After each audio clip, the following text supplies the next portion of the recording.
नमस्कार, मी सोनाली महाजन. महाजन स्टडी पॉइंटमध्ये तुम्हा सर्वांचे स्वागत. बालमानसशास्त्र मधील आपण मानव विकास व वर्तन यांचे सिद्धांत आपण पाहत आहोत. त्यामध्ये आज आपण पाहणार आहोत कोहलबर्ग यांची नैतिक विकासाची उत्पत्ती किंवा सिद्धांत. आता मागील व्हिडिओमध्ये आपण सिग्मंड फ्रायड यांचे पाहिलं, त्यानंतर एरिक्सन यांची पाहिली. तर आज आपण पाहणार आहोत कोहलबर्ग यांची नैतिक विकासाची उत्पत्ती. कोहलबर्ग हे अमेरिकेचे मानसशास्त्रज्ञ होते. सायकोलॉजी ऑफ मोरल डेव्हलपमेंट किंवा फिलॉसॉफी ऑफ मोरल डेव्हलपमेंट ही त्यांची लिहिलेली पुस्तके. तुम्हाला CTET ला सिद्धांत प्रश्न विचारले जातात आणि टेट या परीक्षेमध्ये त्यांची पुस्तकं नेमकी कोणती होती त्या पुस्तकावर तुम्हाला हा प्रश्न विचारला जातो. त्यामुळं सायकोलॉजी ऑफ मोरल डेव्हलपमेंट आणि फिलॉसॉफी ऑफ मोरल डेव्हलपमेंट म्हणजे तुमचे आपले हे कोहलबर्ग हे लक्षात ठेवायचं. यांनी नैतिक विकासाचा सिद्धांत दिला. म्हणजेच काय, बालक जेव्हा एखादी गोष्ट करतो ती योग्य आहे का अयोग्य आहे, त्याचा विचार कसा करतो, त्याबद्दल निर्णय कसा घेतो, चांगल्या वाईट वर्तनांचे त्याला आकलन कसे होते, म्हणजेच त्याचा नैतिक विकास कसा होतो, यावर अनेक मानसशास्त्रज्ञांनी संशोधन केले. त्यातीलच एक म्हणजे आपले हे लॉरेन्स कोहलबर्ग. आता नैतिक विकास म्हणजेच काय, सामाजिक नियमांचा स्वीकार करणे. म्हणजे सामाजिक नियम स्वीकार करणे म्हणजे बालक जेव्हा आपल्या कुटुंबाकडून, शाळा असो, आजूबाजूचा परिसर असो, यामधून तो शिकत असतो. म्हणजेच काय, आजूबाजूच्या परिसरामध्ये नैतिकता आणि अनैतिकता यांचा तो स्वीकार करत असतो, ते शिकत असतो. म्हणजेच नैतिकता ही बालकाजवळ जन्मतच असते का, म्हणजे जन्मलंय बाळ आणि लगेच ते बाबा हे करायचं नाही, ते करायचं नाही, शिकूनच येतं का, नाही. तर तो आजूबाजूच्या परिस्थितीनुसार तो नैतिकतेचा स्वीकार करत असतो. म्हणून लॉरेन्स कोहलबर्ग यांनी हार्वर्ड विद्यापीठामध्ये आपल्या प्राध्यापकांबरोबर प्रयोग केला आणि त्यांनी आपला हा नैतिक विकास 6 टप्प्यांच्या आधारे नैतिक विकास मांडला. आता नेमका नैतिक विकासची उत्पत्ती नेमकी काय होती हे आपण पाहूया. म्हणजे या प्रयोगात त्यांनी हेन्स डायलेमा असे नाव दिलं. हेन्स डायलेमा म्हणजेच काय, तर त्यांनी कोहलबर्ग यांनी वेगवेगळ्या वयोगटामधील मुले घेतली. म्हणजे 4 वर्ष, 6 वर्ष, 10, 13 अशा वर्षातली मुलं घेतली आणि त्यांना प्रश्न विचारून त्यांच्या उत्तरांचं निरीक्षण केलं. काय नेमकं ती उत्तर देतात, त्यांचा ते आकलन कशा पद्धतीनं करतात. म्हणजे त्यांच्या लक्षात आले की मुलांचे वय जसजसे वाढत गेले तसतसे त्यांच्या नैतिकाचे टप्पे पण हे त्यांच्या अपेक्षेप्रमाणे बदलत गेले. तर आपण पाहूया आता हेन्स डायलेमा म्हणजे काय होतं नेमकं ते आपण पाहूया. एक साधारण गोष्ट आहे, या गोष्टीवर पण तुम्हाला CTET ला प्रश्न येऊ शकतो, त्यामुळे तुम्ही नीट ऐका शेवटपर्यंत. आता काय होता हा हेन्स डायलेमा तो आपण पाहू. हेन्स नावाचा एक व्यक्ती असतो, त्याची पत्नी ही कर्करोगाने त्रस्त असते. ती अत्यंत शेवटच्या टप्प्यामध्ये असते. जेव्हा हेन्स डॉक्टरांना तिला दाखवतो तेव्हा डॉक्टर औषध तिला लिहून देतात आणि सांगतात की या औषधाने तुमची पत्नी बरी होईल किंवा तिचे प्राण हे वाचतील. तुम्ही ही औषधाची पूर्तता करा आणि मग तुमच्या पत्नीचे तुम्ही प्राण वाचवू शकताय. पण हेच जेव्हा पैसे कमी असतात, थोडेफार तो पैसे घेतो आणि तो दुकानामध्ये जातो. डॉक्टरांनी लिहून दिलेल्या औषधाचं नाव सांगतो, पण एका ठिकाणी ते औषधही उपलब्ध असतं, पण ते औषध त्या औषधवाल्याने निर्माण केलेलं असतं. त्या दुकानदाराने सांगतो की मला हे औषध पाहिजे. हेच जेव्हा त्या औषधाची मागणी करतो तेव्हा तो दुकानदार म्हणतो मी तुम्हाला हे औषध देऊ शकत नाही, इतक्या कमी पैशामध्ये काय मी ते औषध देणार नाहीये, कारण याच्यावर मी भरपूर संशोधन केलं आहे, भरपूर पैसा मी खर्च केलेला आहे आणि मार्केटमध्ये समजा मी तुम्हाला इतकं कमी किमतीमध्ये दिलं तर माझ्या संशोधनाचा अर्थ काय राहणार आहे, त्यामुळे मी काय तुम्हाला ते देऊ शकत नाही. आता हेच विचारात पडतो, औषध घेतलं तर पाहिजे, औषध घेतलं तर माझ्या बायकोचं प्राण वाचणार आहे, नाहीतर ती गतप्राण होणार आहे. म्हणूनच हेच काय विचार करतो, काही करून मला ते औषध मिळवायचं आहे. मग काय करतो तो, आता विचार करून म्हणतो आता चोरी करूनच आपल्याला हे औषध मिळवता येईल. म्हणून काय करतो तो, त्या दुकानात चोरी करतो, ते औषध मिळवतो आणि आपल्या बायकोचे हे प्राण वाचवतो. अशा पद्धतीनं ही स्टोरी आहे. या स्टोरीवर पण तुम्हाला CTET ला प्रश्न विचारले जातात. म्हणजे एखादा मुलगा, समजा एखाद्याला मुलग्याला एखादी परिस्थिती किंवा एखादं कारण दिलं असेल, अशी गोष्ट सांगितली असेल किंवा एखादी घटना त्यावर दिली असेल, तर नेमकं काय करावं, चोरी करावी की न करू नये, अशा पद्धतीने तुम्हाला यावर प्रश्न विचारले असतील. तुम्ही मला सांगा हेच नाही चोरी केलेले हे बरोबर आहे का, हे त्याचं कृत्य चांगलं आहे की वाईट, तुम्ही मला हे कमेंट करून सांगा. पण जेव्हा हे कोहलबर्गांनी ही हेन्स डायलेमा मांडला, तर डायलेमा म्हणजेच काय, द्विधा मनस्थिती. म्हणजे चोरी करावी आणि औषध मिळून आपल्या बायकोचे प्राण वाचवावे असं जेव्हा हेन्सला वाटलं तेव्हा त्याची द्विधा मनस्थिती होती, मला हे औषध कुठे तरी मिळवलंच पाहिजे, नाहीतर चोरी करून तर ते मला औषध मिळवलं पाहिजे. म्हणजेच काय डायलेमा, म्हणजेच काय आपली द्विधा मनस्थिती, हे लक्षात ठेवा. पण कोहलबर्ग जेव्हा हा सिद्धांत मांडला या सिद्धांतावर पण टीका केली गेली. आता टीका करणारे नेमकं कोण होतं, तर टीका करणार होत्या त्या म्हणजे कॅरोल गिलिगन. कॅरोल गिलिगन या पण त्यांच्या सहप्राध्यापिकाच होत्या, त्यांच्याबरोबरच त्या काम करत होत्या, त्यांच्याबरोबरच त्यांनी ह्या वेगवेगळ्या प्रयोगामध्ये सहभागी होत्या. जेव्हा त्या कोहलबर्ग यांच्याबरोबर सहभागी होत्या त्यांच्या विचाराशी त्या पूर्णपणे सहमत होत्या.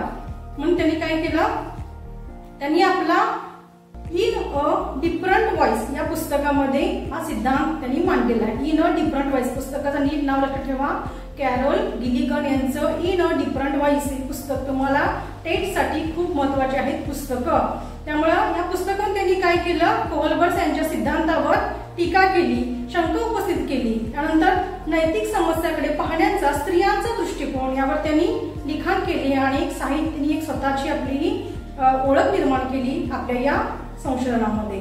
तर गिलिगन यांनी कोहलबर्ग यांच्यावर सिद्धांतावर केलेली टीका आपण पाहूया.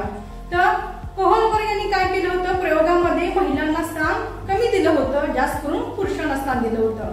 म्हणजे जेव्हा त्यांनी प्रयोग केला जास्त करून फक्त मुलांच्यावर, जास्त करून पुरुष मंडळींवर त्यांनी जास्त प्रयोग केला होता, त्यांचीच मतं विचारात घेतली होती, महिलांना इथं स्थान त्यांनी कमी दिलं गेलं होतं असं त्यांनी टीका केली. दुसरे म्हणजे पुरुषांचा नैतिक आधार न्याय तर महिलांचा नैतिक आधार काळजी करणे हा आहे असं कोहलबर्ग यांनी सांगितलं. या विचारावर पण मतभेद आहेत. आपली स्टोरी मागाशी मी तुम्हाला हेन्स डायलेमा सांगितला, त्यामध्ये काय होतं तर पुरुषाची मनस्थिती कशी होती, काळजी करण्यासारखी होती. म्हणजे जर औषध मिळालं तर मी माझ्या बायकोला वाचवेन, आणि तर महिलेचं काय होतं, न्याय मिळाला पाहिजे, औषध गेलं तर मी चांगल्या पद्धतीने बरोबर मला न्याय मिळेल. म्हणजे ह्या विचारावर मतभेद आहेत. म्हणून ही गिलिगन यांनी काही मांडलेलं होतं आपलं मत, त्याच्यावर पण हे मतभेद आहेत. तिसरा मुद्दा त्यांनी मांडला होता, महिला आणि पुरुष या नैतिकतेमध्ये कल्चरमध्ये फरक केला आणि त्याला महत्व दिलेलं नाहीये. म्हणजे पुरुषांचं कल्चर आणि महिलांचं कल्चर फरक केलाय, पण कोहलबर्ग यांनी त्यांनी आपलं महत्व दिलेलं नाहीये. तुम्हाला साधं सोपं सांगते, आता तुम्हाला सीटीईटी टीईटी परीक्षा तुम्हाला द्यायची आहे, तसं तुम्ही काय करणार, चांगल्या पुस्तकांचा अभ्यास करणार, चांगले व्हिडिओ पाहणार, माहिती मिळवणार आणि चांगल्या मार्काने तुम्ही पास होणार. पण काही हे व्हिडिओ किंवा काही पुस्तके छोट्या शॉर्ट ट्रिक दिला असता, किंवा अचानक तुम्हाला व्हिडिओमध्ये मिळतं पहा अचानक पेपर लीक झालाय, हेच प्रश्न आलेत आणि तुम्ही याच प्रश्नांचा अभ्यास करा, हेच प्रश्न तुम्ही परीक्षेला पाहून जावा, ही काय चांगली गोष्ट आहे का, तर नाही. म्हणजे इथं कल्चर तुम्हाला लक्षात येतं काय चांगलं आणि काय वाईट. पण कोहलबर्ग यांनी आपल्या या सिद्धांतामध्ये कल्चरला जास्त महत्व दिलेलं नाहीये, अशा पण त्यांनी टीका केलेली आहे. आता कोहलबर्ग यांचा सिद्धांत 3 स्तरावर आणि 6 अवस्थांमध्ये आहे. 3 स्तर म्हणजे त्यांनी 3 टप्पे केले. या 3 टप्प्यामध्ये प्रत्येक भागाची त्यांनी 2-2 अवस्थांमध्ये विभागणी केलेली आहे. म्हणजेच काय, कोहलबर्ग यांचा सिद्धांत 3 स्तर आणि 6 अवस्था या तुम्ही लक्षात ठेवा. तर पहिली पातळी म्हणजेच काय, फर्स्ट लेवल, यालाच काय म्हणायचं, नैतिक पूर्व पातळी किंवा सांकेतिक पूर्व पातळी.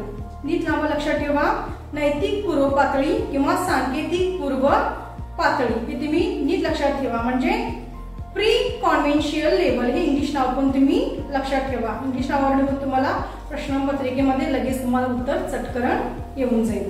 माझा वयोगट असतो 4 ते 10 वर्ष. या अवस्थेमध्ये बालकांमध्ये कोणतीच नैतिकता नसते. म्हणजे नैतिकता या अवस्थेमध्ये काय असते, शून्य असते. म्हणजे बालकाला योग्य काय, अयोग्य काय, चांगलं काय, वाईट हे ओळखता येत नाही. नैतिक तर्क लावू शकतो तो, म्हणजे आता अनुकरण करू शकतो आई वडिलांनी किंवा समाजामध्ये, हा या गोष्टी बाबा चांगल्या आहेत, त्यांच्याशी म्हणजे मोठ्यांशी आदराने बोललं पाहिजे, चांगलं कृत्य केलं पाहिजे, म्हणजे तो अनुकरण करत असतो. म्हणजे नैतिकता याच्यामध्ये शून्य असते या अवस्थेमध्ये. त्यांच्या म्हणण्या म्हणजे दुसऱ्यांच्या म्हणण्यानुसार बालक आपलं हे म्हणणं ते स्वीकारत असतं या अवस्थेमध्ये. त्यांच्या या पहिल्या लेवलमध्ये, पहिल्या स्तरामध्ये त्यांनी 2 अवस्था सांगितल्या. पहिली म्हणजे शिक्षा व आज्ञापालन. आता शिक्षा व आज्ञापालन म्हणजेच काय, यामध्ये नैतिकता ही शिक्षा व आज्ञापालनावर आधारित असते. म्हणजे समजा आता उदाहरण पहा, समजा घरी एखादं कोणी पाहुणे आले तर लहान मुले काय करतात, चांगलं बोलायचं त्यांच्याबरोबर, नमस्कार करायचा, आल्यानंतर किंवा गेल्यानंतर नमस्कार करायचं. असं नाही केलं तर काय करणार, त्याला आई वडील ओरडणार, काय शिक्षा देणार, तू आज चांगलं वर्तन केलं नाहीस, चांगलं वागलं नाहीयेस. म्हणजेच इथं शिक्षा, मनामध्ये शिक्षेची भीती असते, त्यामुळे ते आज्ञापालन हे चांगल्या पद्धतीने इथं करत असतं. म्हणजे शिक्षा आणि आज्ञापालन ह्या गोष्टी लक्षात ठेवा. दुसरा म्हणजे मोबदल्याबद्दल मोबदला, त्याला म्हणायचं साधक सापेक्ष स्थिती, म्हणजे इन्स्ट्रुमेंटल रिलेटिव्हिझम इंडिव्हिज्युअलिझम. हे इंग्लिशमध्ये वाक्य तुम्ही लक्षात ठेवा.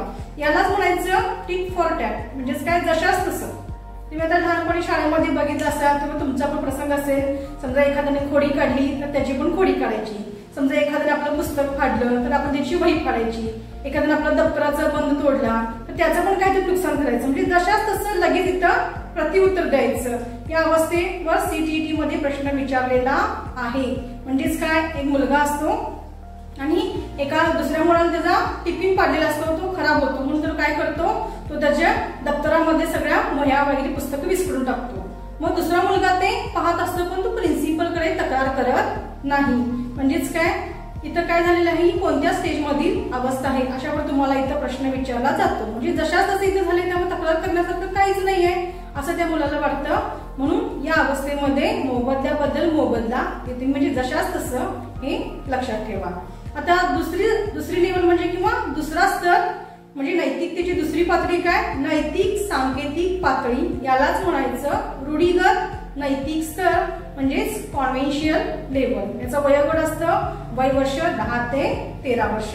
इंग्लिश नाव पण लक्षात ठेवा, म्हणजे तुम्हाला उत्तर लगेच पटकन येतील.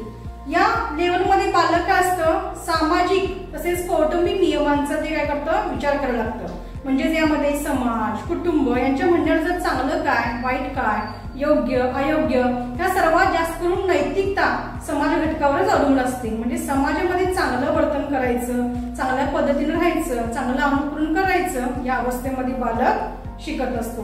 यामध्ये पण होलबर्ग यांनी 2 अवस्था केलेल्या आहेत. आता तिसरी अवस्था येते ती म्हणजे चांगला मुलगा किंवा चांगली मुलगी होणे, म्हणजे गुड बॉय आणि गुड गर्ल. ही स्टेज तुम्ही लक्षात ठेवा.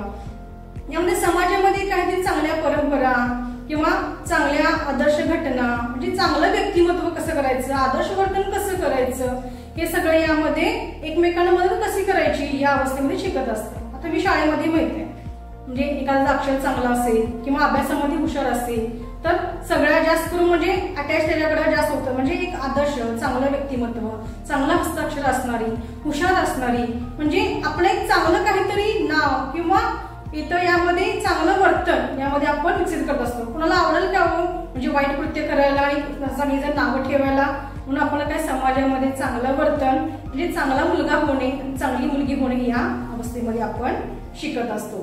तर पुढची अवस्था म्हणजे चौथी अवस्था यामध्ये सामाजिक किंवा अधिकारवादी स्थिती, म्हणजेच काय, लॉ अँड ऑर्डर ओरिएंटेशन. म्हणजे आता यामध्ये पहा, या अवस्थेमध्ये बालक काय करतं, समाजामध्ये जे काही नियम घालून दिलेले असतात त्याप्रमाणे ते वर्तन करतं. म्हणजे समजा आता बालकाचं वय 10 ते 13 वर्ष आहे, म्हणजे त्याला आता घरामधील वातावरण, शाळेतील वातावरण, बाहेरचे वातावरण समजतं. काही नियम असतात, रस्त्याला येताना ह्या बाजूने येणे, जाताना त्या बाजूला जाणे, किंवा ट्रॅफिकचे नियम तुम्हाला माहिती आहेत, लाल दिवा, हिरवा दिवा, पिवळा दिवा. लाल दिवा लागल्यानंतर थांबायचं, ती कृती योग्य आहे. आंधळ्याला रस्ता क्रॉस करताना मदत करायचं. म्हणजे हे सामाजिक नियम जे काय असतात ते व्यवस्थित त्या नियमांचे ते पालन करत असतं. म्हणजे सामाजिक संदर्भात व्यक्तीची भूमिका काय असावी या संदर्भाचा विचार करण्याचा ही अवस्था यामध्ये समाविष्ट केलेली आहे. म्हणजे नियम जे काय त्या नियमानुसार वागणं, लॉ अँड ऑर्डर ओरिएंटेशन या अवस्थेमध्ये येतं. पहिली आपण काय पाहिली, पूर्व पातळीमध्ये काय पाहिलं, शिक्षा, आज्ञापालन आणि मोबदल्याबद्दल मोबदला, म्हणजे जशाच तसं. आता सांकेतिक म्हणजे कॉन्व्हेन्शन लेवल आपण काय पाहिलं, गुड बॉय, गुड गर्ल आणि लॉ अँड ऑर्डर ओरिएंटेशन, हे 4 अवस्था झाल्या. आता तिसरी अवस्थेमध्ये आणि शेवटच्या 2 अवस्था, तिसरी लेवल आणि 2 अवस्था आपल्या यामध्ये आहेत. आता तिसरी अवस्था म्हणजेच काय, तुमची स्वस्वीकृत नैतिक पातळी, म्हणजेच पोस्ट कॉन्व्हेन्शियल लेवल. वयवर्ष 13 ते वृद्धापकाळापर्यंतची ही आपली स्तर हा असणार आहे. यामध्ये बालक आता विचार करू लागतो, स्वतःला जे योग्य वाटतं, काय चांगलं आहे काय नाही, स्वतः निर्णय घ्यायला लागतो, म्हणजेच काही तत्वामध्ये त्याचा चांगला विकास झाला असतो। नैतिक तत्व कोणतं चांगलं आहे ते स्वतः आता ठरवायला लागतं, म्हणजे स्वतःचा निर्णय घ्यायला ते सक्षम बनलेलं असतं। यामध्ये पण आता 5वी अवस्था, यामध्ये सामाजिक करार स्थिती म्हणजे सोशल कॉन्ट्रॅक्ट ओरिएंटेशन। म्हणजे या अवस्थेमध्ये मूल असा विचार करायला लागतं की नियम तर सगळ्यांसाठी चांगले आहेत, पण चांगले नियम सोडून समजा एखाद्याचा नियम तोडून जर चांगले होणार असेल तर नियम ते आपण बदललं पाहिजे। म्हणजे समजा आता पूर्वीच्या काळी पद्धत होती हुंडा घेणं देणं पद्धत होती, पण आताच्या काळामध्ये हुंडा घेणं देणं आहे का? समजा ही प्रथा जर आपण मोडत काढली आणि कोणाचं चांगलं होणार असेल असा विचार करून जर ते पालन करत असेल, म्हणजेच काय चांगल्यासाठी चांगलं करण्यासाठी एखादी प्रथा म्हणजे आपला निर्णय काय चांगला वाटतो हे घेण्याची सक्षमता त्याच्यामध्ये आलेली असते। म्हणजेच काय लोकशाही आणि लोककल्याणासाठी नियमाप्रमाणे वागण्याची या अवस्थेमध्ये स्थिती या बालकाची झालेली असते। आणि लास्ट आता अवस्था म्हणजे तुमची सार्वत्रिक नैतिकतेची अवस्था किंवा वैश्विक नैतिक तत्व किंवा universal ethical principles orientation. Universal ethical principle orientation याला म्हटलं जातं। ही लास्ट अवस्था, या 6व्या अवस्थेवर पण तुम्हाला भरपूर प्रश्न पडलेले आहेत। यामध्ये मुलं आता दुसऱ्यांच्या प्रती जास्त विचार करायला लागतात, स्वतःच्या विचारानुसार व्यवहार करायला लागतात आणि स्वतःच्या जीवावर म्हणजे उदार होऊन दुसऱ्यांचं चांगलं कल्याण करण्यासाठी यामध्ये विचार करतात। तुम्हाला माहित आहे भारत देश स्वतंत्र होण्यासाठी किंवा आपल्या समाजातील अनिष्ट जाती रूढी परंपरा यांच्यावर बंद मोडून काढण्यासाठी वेगवेगळ्या समाज सुधारकांनी प्रयत्न केले। त्यांनी समाजामध्ये त्यांच्या चालरीतीमध्ये अडकून राहिले का त्याच्या विरुद्ध त्यांनी आवाज उठवला, दुसऱ्यांच्या प्रती चांगलं करण्यासाठी त्यांनी आवाज उठवला। त्यावर तुमच्या लक्षात येतं की यामध्ये दुसऱ्यांच्या प्रती फायद्याचा विचार यामध्ये बालक या व्यक्ती करत असते, म्हणजे आपल्या फक्त स्वार्थासाठी म्हणजे आपल्या स्वतःचा विचार न करता सगळ्यांसाठी काय चांगलं आहे काय योग्य आहे त्या दृष्टीने कोणाचा फायदा होणार आहे, म्हणजे शेवट टप्पा म्हणजेच आपला हा युनिव्हर्सल इथिकल प्रिन्सिपल याला म्हटलं जातं। नीट लक्षात ठेवा कोहलबर्ग यांचे 3 स्तर किंवा 3 पातळी आणि 3 पातळीमध्ये या 6 अवस्था आहेत। यावर तुम्हाला प्रश्न येतात, या प्रत्येक अवस्थावर तुम्हाला प्रश्न विचारलेले आहेत। तर तुम्हाला समजलं ही कोहलबर्ग यांची अवस्था। तर आपण पाहूया नेमकं याच्यावर प्रश्न विश्लेषण किंवा प्रश्न कशा स्वरूपाचे असतात। तर पहिला प्रश्न पहा, कोहलबर्ग यांच्या मते शिक्षक डॅश डॅश मुलांमध्ये नैतिक मूल्यांचा विकास करू शकतो। तर पर्याय पहा, धार्मिक शिक्षणाचं महत्त्व पटवून, व्यवहाराचे नियम स्पष्ट करून, नैतिक मुद्द्यावर आधारित चर्चेत त्यांना सहभागी करून किंवा व्यवहार असा असावा यावर कडक निर्देश करून। हे 4 पर्यायापैकी योग्य उत्तर आहे पर्याय नंबर 3। म्हणजे नैतिक मुद्द्यावर त्या विद्यार्थ्यांना त्या मुलांना सहभागी करून घ्यायचं, काय चांगलं आहे तुमच्यासाठी हे सगळं स्पष्ट करायचं, म्हणजे चांगला शिक्षक नैतिक मुलांचा विकास हा त्यांना चर्चेमध्ये सहभागी करून घेऊ शकतो। तर पुढचा प्रश्न पाहूया आपण, कोहलबर्ग यांच्या मते नैतिकतेची पातळी लोकांच्या समूहाद्वारे स्पष्टपणे किंवा अस्पष्टपणे मान्य केलेल्या सामाजिक नियमाद्वारे निर्धारित केली जाते। कोणत्या पातळीवर? तर पर्याय पहा, उत्तर पारंपरिक पातळी, खंडन पातळी, पूर्व पारंपरिक पातळी आणि पारंपरिक पातळी। तर याचं योग्य उत्तर आहे पारंपरिक पातळी। तुम्हाला काय कॉन्व्हेन्शियल लेव्हल, इंग्लिश नाव पण लक्षात ठेवा, मराठी नाव लक्षात ठेवा, तुम्हाला उत्तरामध्ये कन्फ्युजन होणार नाही। पुढचा प्रश्न पहा, कोहलबर्ग यांच्या नैतिक विकासाच्या सिद्धांतामध्ये नैतिक विकासाच्या डॅश डॅश स्तराचा समावेश आहे। पर्याय पहा 2, 4, 6 वरीलपैकी नाही। नीट लक्षात ठेवा स्तर विचारलेले आहेत म्हणजे पातळ्या विचारलेल्या आहेत। पातळ्या किती आहेत? एकूण 3 आणि अवस्था किती आहेत? 6।